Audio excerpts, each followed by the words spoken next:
थिला आ किछि कर्म थिला जहा कोन धर्म ना पिला माने तंकर कर्तव्य और कर्म करूले जहा घरे हो नाही ताको आमे बाध्य ही टाणी आनी विद्यालय में सिखाउछ जहा बापा माने मां माने सिखाउ ना आज गुरुजी सिखाइले ए विद्यालय गुरुजी ए प्रधान शिक्षक मान पई जो सर गोटे करताई आशा करे धन्यवाद मां माने बहुत मात्रा रे मां माने अछि संग मां मान को बहुत बहुत खुशी लागते देखि अच्छा धर्म तापर एगला पिला मानकर कर्म धर्म कोन आपण माने जो आशीर्वाद कले पिला मानकर मथारे एगला धर्म ग्रह वाहन जस्य तस्य त्रिकच भारम साल पवन भागन रक्षन्तु पातुमाग सर्वदा जहाँ भी दोष त्रुटि थिबो पिलार तार तुमे रक्षा समस्त कले हमर पिला मानकर मथारे हाथ दे जाबो अनेक कथा मु संक्षिप्त कथा को आरंभ कली एतिकी कहबी पिला माने टिके मो प्रश्नर उत्तर देबो समस्त बाटी सरकारी उच्च प्राथमिक विद्यालय परिसर में वार्षिक क्रीड़ा और सांस्कृतिक उत्सव अनुष्ठित हो जाइछि। सूचना अनुसार बालेश्वर जिला सिमुलिया ब्लॉक बाटी पंचायत बाटी सरकारी उच्च प्राथमिक विद्यालय प्रधान शिक्षक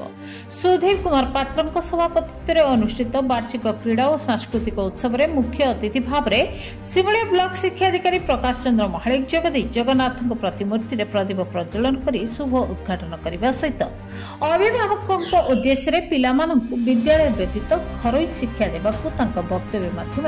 परामर्श देते मुख्य वक्ता भाव में सिमुलिया ब्लॉक सहकारी शिक्षा अधिकारी अजय कुमार पंडा सम्मानित अतिथि भाव में सीआरसीसी परशुराम संखुआ बीआरटी विश्वम्बर पंडा सरपंच हरप्रिया मल्लिक विद्यालय परिचालना कमिटी सभापति विजय कुमार नायक और पंचायत हाईस्कल बाटीर शिक्षक कृपा सिंधु नायक प्रमुख जोगदे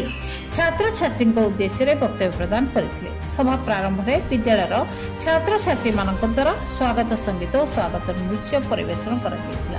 विद्यालय शिक्षयित्री पूर्णिमा नायक मंच परिचालना करने सहित अतिथि परिचय प्रदान करथिबा बेले शिक्षयित्री मंजुलता लेंका वार्षिक विवरणी पाठ करथिले।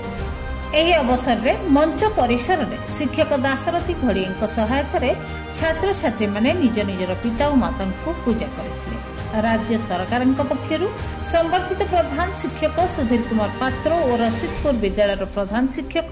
प्रफुल्ल कुमार ग्रहाचार्य पुष्पगुच्छ और उत्तरीय फलक दे संबर्धित करा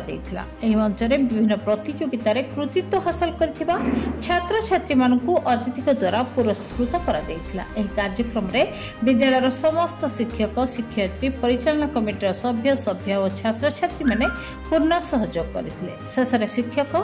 राजेंद्र प्रसाद बेहेरा धन्यवाद अर्पण करथिले। सभा कार्यक्रम पर छात्र छात्री मानक द्वारा सांस्कृतिक कार्यक्रम अनुष्ठित होइतिला।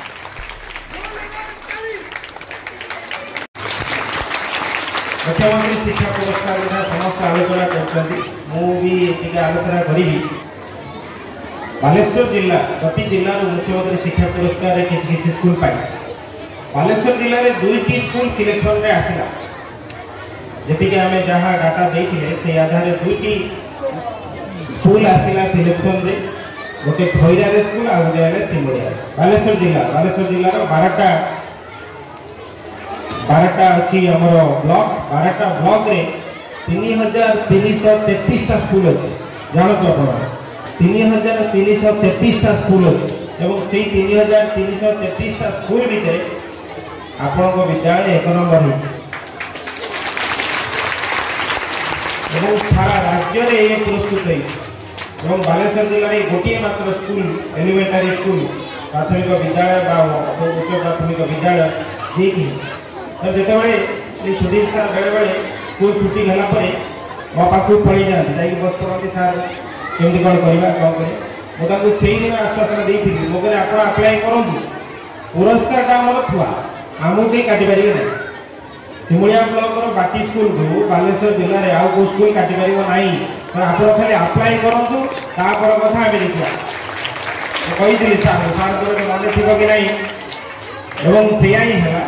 जो जॉइंट डायरेक्टर आसिले भुवनेश्वर जॉइंट डायरेक्टर निजे आसिले आसिक भेरिफिकेशन कर गले से आम सका अपेक्षा कर टीचर मैंने समस्ते मैडम आसवे माने गोटे पाखर 2टा पाखर अपेक्षा कर 5टा बेले आसिले मैडम और सी भेरिफिकेशन कर गलापर किसी दिन पर रिजल्ट आसीगला बाटी स्कूल 1 नंबर है बालेश्वर जिला।